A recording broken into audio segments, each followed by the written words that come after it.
If you're an extremely online boy like myself, then last year you might have seen this trailer. Oh, God. Hello! We're in the pool! We're trapped in it!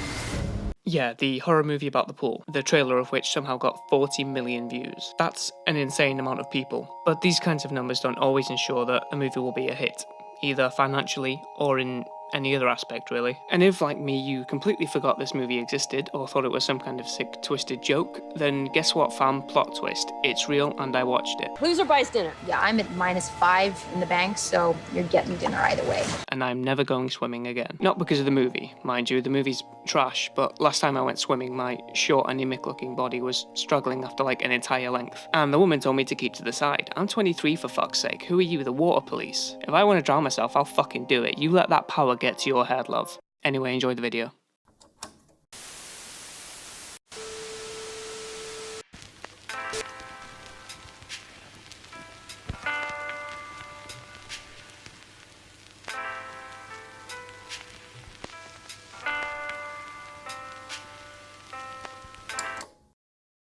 Horror trailers are my favourite kind of trailers. It's a genre that thrives on surprising its audience, either physically through jump scares or mentally through narrative uncertainty. A trailer like The Nun, for example, spoils damn near every jump scare in the movie, but it doesn't really matter, since the go-to reaction, and believe me, this trailer was made for reactions, is to go, wow.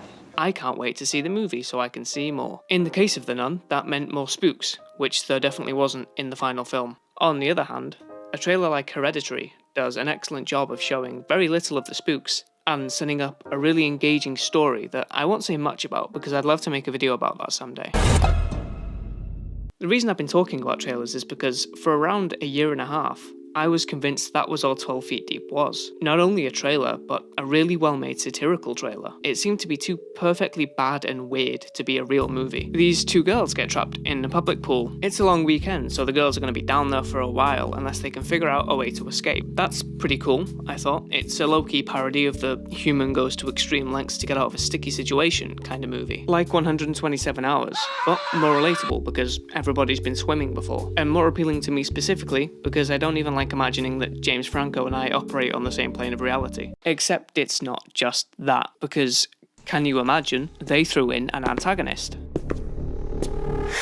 in their movie about being stuck in a pool. And the Jigsaw guy's here, which looking back feels like a misdirect because he's in it for the first 5 minutes and here it kind of looks like he's the bad guy. Sadly, it wasn't a parody. It was a real movie and I watched it. It's poorly acted, poorly paced, shot pretty okay considering where it takes place. The close awkward angles contrast the quite calming blue colour grading to give this movie quite a decent atmosphere visually. I'm not going to go through the entire movie beat for beat because the second act is extremely meandering, but I'll give you some of the bullet points.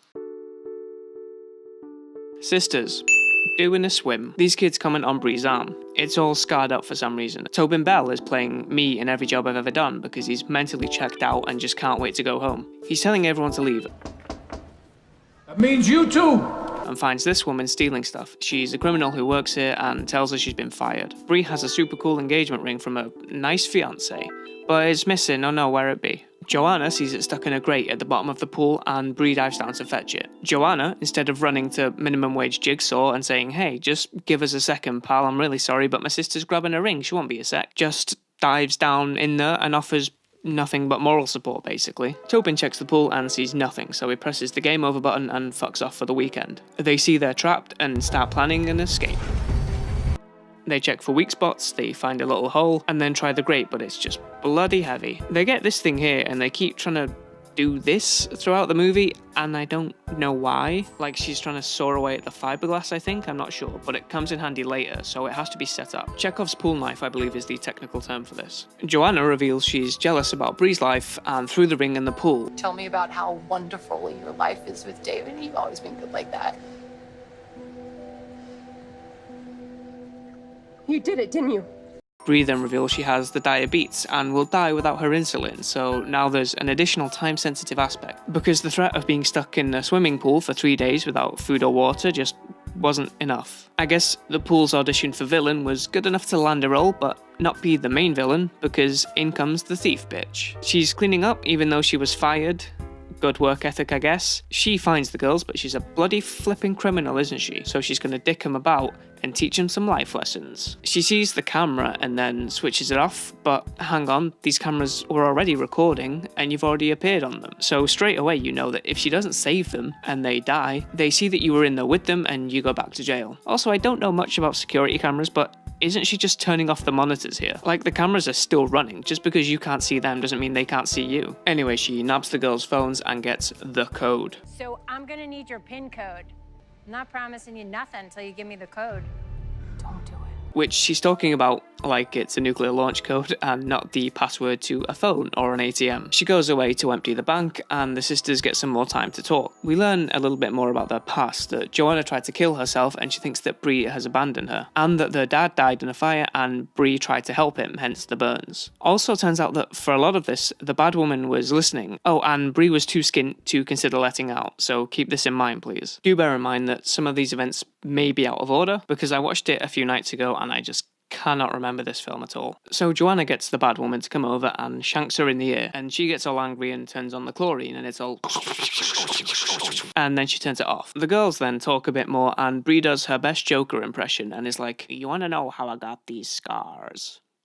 My father was a gamer and a fiend." Turns out Bree held her dad down until he died in the fire because he was abusing Joanna. The bad woman comes back and is like, I'ma let you out, but then I'm finna dip real quick. But in a movie filled with codes, her code for the pool does not work. Just bloody typical. She just leaves them to die because she won't call the police because she ain't going back to jail. But again, it's lose-lose for her. If they die and get found, the police will start looking around and, isn't there a criminal working here whose blood is all over the shop? She could have filmed the husband guy and left the phone on loudspeaker while she ran. Then at least she gets a head start, which she was cool with when it involved letting them out. So yeah, she buggers off. Bree keeps passing out from partying too hard, and Joanna has to overcome her fear of getting stuck in a vent, like that bit in Finding Nemo. And then she cracks it loose after about 5 times that just gets sillier to watch because the music is so mismatched. She then pulls it up and cracks her way free and drags her sister out. Then I Won't Hesitate bitch over here comes back and pulls a gun on them. Fucking why? What are you doing?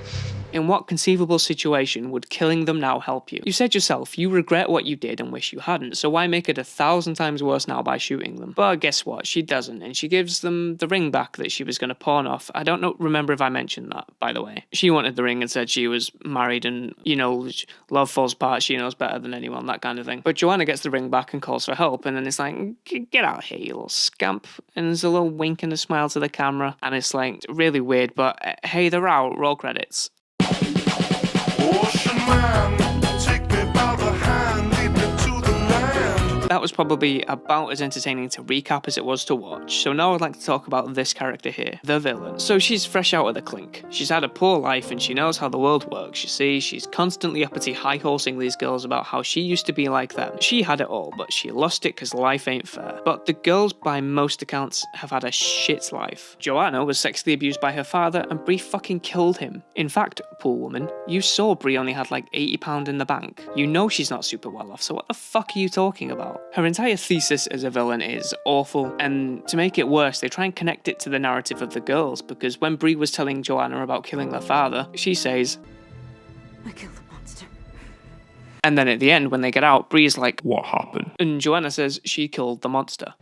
I killed the monster.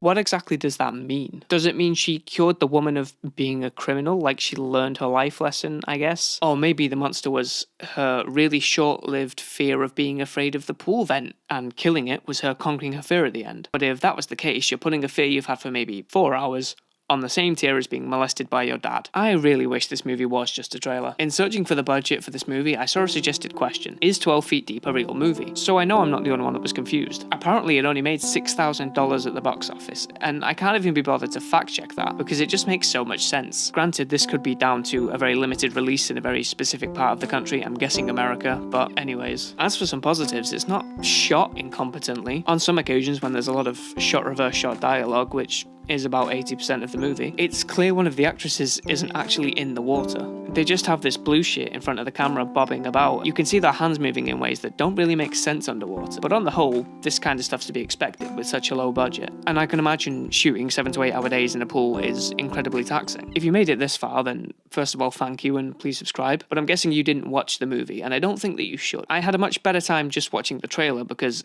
at least I thought, the trailer had a reason to exist. I'm going to give this movie a bronze swimming certificate.